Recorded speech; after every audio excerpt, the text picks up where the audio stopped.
Pahalgam ఉగ్రదాడితో India Pakistan మధ్య యుద్ధ వాతావరణం కొనసాగుతోంది. గత వారం రోజులుగా బార్డర్లో ఉద్రిక్త పరిస్థితులు కంటిన్యూ అవుతున్నాయి. అమాయకపు ప్రాణాలను బలి తీసుకున్న పాకిస్తాన్కు బుద్ధి చెప్పాలని ప్రధాని మోదీ కీలక నిర్ణయం తీసుకున్నారు. పాక్కి నీరందించే సింధు జలాలను ఆపేశారు. అయినా కూడా పాక్కి కొంచెం కూడా తప్పు చేశామన్న భావన లేకపోవడంతో ఇండియాలో ఉండే పాకిస్తానీ ప్రజలను తిరిగి వారి దేశానికి వెళ్లిపోవాలని నిర్ణయం తీసుకుంది కేంద్ర ప్రభుత్వం. అయితే 1971లో ఇండియాపై పాకిస్తానే మొదట వార్ని డిక్లేర్ చేసింది.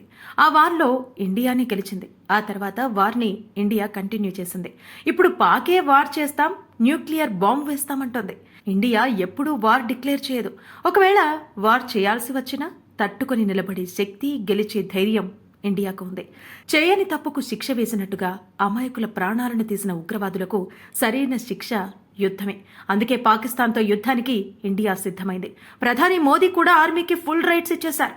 ఏం జరిగినా సరే ఈసారి పాకిస్తాన్పై గట్టిగానే రివెంజ్ తీర్చుకుంటుంది ఇండియా. వార్ డిక్లేర్ చేస్తే సరిపోదు, దానికి కావాల్సిన సైన్యం సరిపడేలా ఉండాలి. ఇండియాలో 1.4 మిలియన్ మిలిటరీ ఫోర్స్ ఉంటే పాకిస్తాన్లో 6,50,000 మంది మిలిటరీ మాత్రమే ఉన్నారు.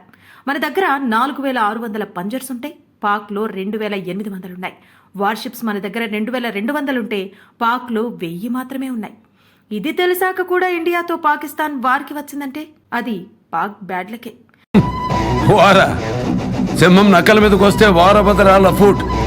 It's called hunting. అదే కాక ఇండియాకి రష్యా సపోర్ట్ కూడా ఉంది. ఉక్రెయిన్ వార్ టైంలో ఇండియా రష్యాను సపోర్ట్ చేసింది కాబట్టి ఇప్పుడు ఇండియాకి సపోర్ట్ చేస్తుంది. 1971లో జరిగిన వార్ అప్పుడు కూడా రష్యా ఇండియాకి సపోర్ట్ చేసింది. ఇప్పుడు కూడా సపోర్ట్ చేయడానికి ముందుకు వచ్చింది. పాకిస్తాన్ వార్ చేసినా చెయ్యకపోయినా ఇండియా కోల్డ్ వార్ చేస్తుంది. పోయిన ప్రతి ప్రాణానికి ఇండియా లెక్క చెబుతుంది. ఇండియన్స్ పవర్ ఏంటో పాకిస్తాన్కి గుర్తుండేలా చేస్తుంది. India will identify, track and punish every terrorist. India Pakistan యుద్ధం మాత్రం తథ్యం.